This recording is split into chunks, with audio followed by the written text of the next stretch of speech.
Next game, talk about the Carolina Panthers. So put in the hazmat suits. We're digging in. Chargers at Panthers in this one did not look competitive basically at any point in time other than when the score was 0-0 when the game was starting. 26-3 was the final score, and the Chargers take this one. They are victorious. We'll start with the Chargers because we'll start with the positive here when it comes to the top five. Safety Elijah Molden, elite 92.5 overall grade. You love to see that. I was a big fan of Molden coming out during his draft class, so I love to see him at the top of that list.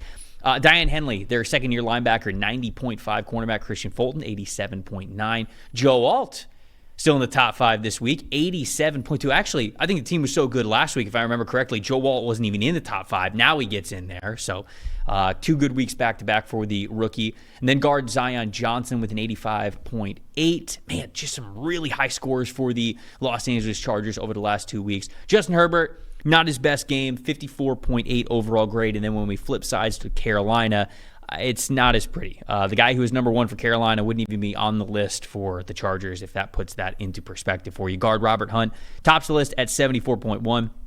Safety Jordan Fuller with a matching 74.1 at number 2. Cornerback J.C. Horn, 69.5 at number 3. Taylor Moton at number 4, 67.1. And then cornerback Mike Jackson, 65.7.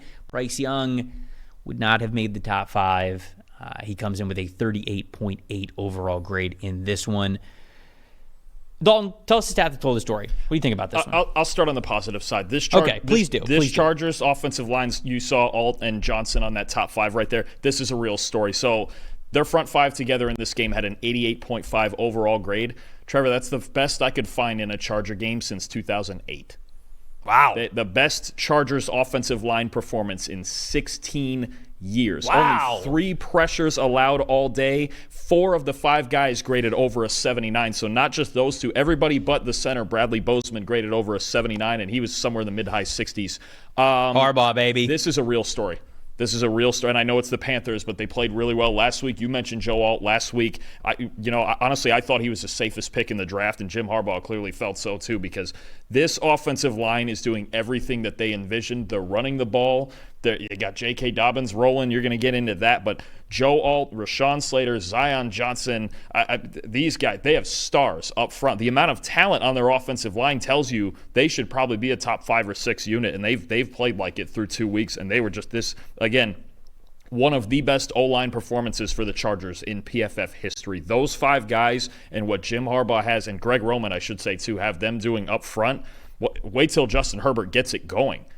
Because if they're going to protect like this and they're going to run the ball like this, they're just figuring it out with all the young weapons in the passing game. Quentin Johnston with 2 touchdowns yesterday. I mean, he's not bad. That's as big a turnaround as you can find in football. If they get him going, McConkey's been really good. But it's true. But Jim Harbaugh, they made a statement in the draft when they took Joe Alt that, look, we're going to have a really talented offensive line. We're going to block the hell out of people like Greg Roman and I always do, and we're getting after it. We're changing the culture of this Chargers team, and they're doing it up front. It's why we talked about Jim Harbaugh as the best coaching hire of the cycle, because it was just he's just a good football coach. He understands this kid's game, if you will, better than a lot of other coaches out there. And so we figured that the turnaround for the Chargers was going to be a lot more swift than it was for some of these other teams. Champion with the super chat that we have on the show right now said, my Cardinals put the NFC on notice yesterday. Marvin Harrison Jr. out here looking like a young Randy Moss. We're getting there. Champion, we're going to get to the Arizona Cardinals. I promise you're going to enjoy the breakdown, because it wasn't just Marvin Harrison Jr., Trey McBride, and Kyler Murray. I can't wait to get to his performance, because it was damn near historic what he was able to do this week. But my stat that told the story here for the Chargers at the Panthers, it's a Bryce Young one, and I hate being super negative, but I did think about this with Bryce, because over the last week, I was getting sad thinking about what he was at Alabama versus what he has been in the NFL. So I went back and I watched some old Alabama tape with Bryce. And specifically, part of his game at Alabama that made me feel like, hey, he could still do that at the NFL level was, I think we talk a lot about the middle of the field stuff when it comes to the shorter quarterbacks. Like, can they see over the offensive line? Are they going to be comfortable pushing the ball over the middle of the field? And that's definitely a talking point. But for Young now, what he was able to do at Alabama was he was also able to hit deep down the sideline with a lot of confidence. And not just a confidence, but anticipation. I guess that goes hand in hand. But when I watched a couple of games of him from his last year at Alabama, the way he's able to attack the sideline was poetic. It was so smooth. The anticipation was so phenomenal. It was part of what allowed everyone to think, man, what he is between the ears and how he sees the game, how slow the game comes to him, it's at a rare level, such a level that you would pick him as a size outlier for this position. And when I look at him now, that outside the number stuff doesn't exist. It's like he's afraid to throw it. He's afraid to throw it. And, you know, defenders at the NFL level, they're a lot faster, they're a lot bigger. You've got to just kind of trust your guys there. He's not trusting his guys.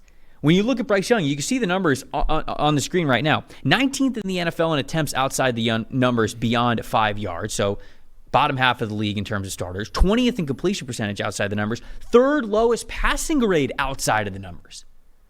You know, when you look at the pressures, I think a lot of people are like, man, the offensive line's not good. It's not helping him out. Right now, for a reasonable expectation, under 3 seconds, right? That you're holding the guy in front of you for under 3 seconds before he gets to the quarterback. Because the league average is, I think, right under 2.8. So I'm even taking that all the way to 3 seconds. They're 14th in the NFL. They're right around the middle of the pack. Yeah. And it's not like they're catastrophically bad. Bryce just, the stat to me is that it's not, we like to focus on the middle of the field with short quarterbacks. It's not just the middle of the field. His bread and butter at Alabama was anticipation throws to the sideline, and he won't do it. And I think that that's kind of a wide receiver problem, but at this point, it's also a lack of confidence, and Bryce Young doesn't trust himself to hit those throws. Yeah, and this is I'll stick with Young as my most disappointing part of this game. It's last year I could make the excuses. Look, Adam Thielen's their only receiver, and there's no interior protection. I think that's the second straight week that we've had Robert Hunt as their best player. They're protecting well. I mean, to the point. Their offensive line. Well enough. I mean, Bryce Young was only pressured 13.8% in this game, which is an elite number, and the problem is now a 46.6 clean pocket passing grade, which you just can't have it. So it's and only one positive. Trevor, you only had one positively graded throw all day, and it was a slant on 4th and 2. Damn, I didn't realize that. When you isolate it and you go, yeah, the Panthers, it's good enough. And in this game, look, you're only getting pressured 1 out of 7 times. You should tee off. I mean, imagine Burrow or Stroud or somebody with that type of protection. This now, through 2 weeks, looks like a more isolated issue with Bryce Young. Last year, I could blame the entire offense. I could blame the coaching mess, the interior offensive line. But this now, if they're protecting him, and again, we'd have to evaluate the receivers and different things like that. But you're right. It looks like even in a clean pocket, he's afraid to throw the football. Yep. And again, it's I don't want to have the same conversation about the Panthers every single week. I really don't. But this was also why hiring Dave Canales this offseason was like, okay, he better be the guy.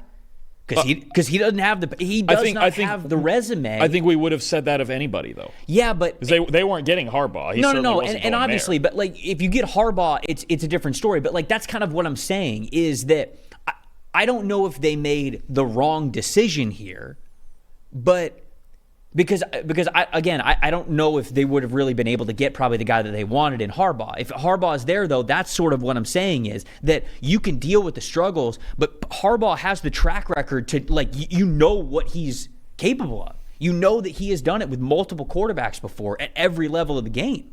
So that's where Canales learning this head coaching thing for the first time is difficult. And I think that they felt like they avoided that problem with Frank Reich, and then that turned out to be a disaster. So I do feel bad for Carolina, just their situation overall. But Bryce is just mental confidence at this point. It's literally the number one thing. Yep. It's the number one thing. Who's the most impressive for you? I'm going on the Chargers defensive side real quick, and a guy you picked for your breakout player for this team, and I'm actually going to go with 2, but I'll start with Diane Henley at linebacker and also Denzel Perriman. Junior Colson got hurt in this game. They'd kind of been rotating all 3 of them, but he got hurt early in this game, but Henley and Perriman were just spectacular, and Henley, maybe this is the start of the breakout that you were looking for. A 90.5 overall grade, allowed 3 catches for just 13 yards in coverage. Both of them were fantastic in coverage. Perriman only allowed 1 catch for 1 yard with a 90.8 coverage grade, 2 stops.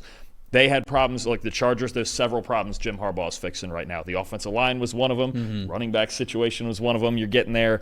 Linebacker was another one. Front seven overall. Front seven overall. But the previous regime, especially kind of whiffing on Kenneth Murray, who's now in Tennessee. That was a first-round pick. Diane Henley, Denzel Perriman, and when he's been in there, Junior Colson's been good too. He got hurt in this game, but these two linebackers I was really impressed with. They were really, especially the way they played together, kind of in lockstep. They always they know where each other is at all times, and they're fitting the right gaps and they're doing everything right in the run. And Perriman struggled a little bit more in the run game. That was more of Henley's thing, but both great in coverage and both playing really well overall. Man, my most impressive, another fantastic week for J.K. Dobbins. And I just want to give him his flowers because, you go through as many injuries as he's been through in his career.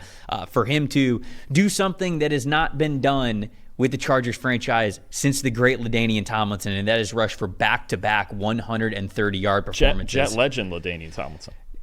Jet legend LaDainian Tomlinson. Yeah. Yes, I will give it to you. What he did in week 2, it wasn't quite as individually impressive when it comes to missed tackles forced per attempt or yards after contact, but it was still damn good. And I think that's what I want to recognize here for J.K. Dobbins. So I feel like they got a really good one. Mine most disappointing, real quick, Panthers defensive line. Even outside of the offense, not one defensive lineman on the team had a run defense grade above 60. Now, of course, when you give up 130 yards to one rusher, you figured that's going to be the case. But we talked about how tough this might be for them without Derek Brown. It is proving, in the short term, to be very tough. Not a single defensive player in the front seven having I think it's just the defensive line, having a run defense grade above 60. It starts there. It has to 100% start there, or you're not going to have success anywhere else. Yeah, absolutely. I mean, that Derek Brown injury is devastating. Yep. It's just you could argue easily that's their best defensive player, and you lose a guy like that in the middle when you're so dependent on him. It's a problem. They have multiple problems on their team right now that it's hard to see how they get fixed without significant improvement from the guys who are there. Yeah.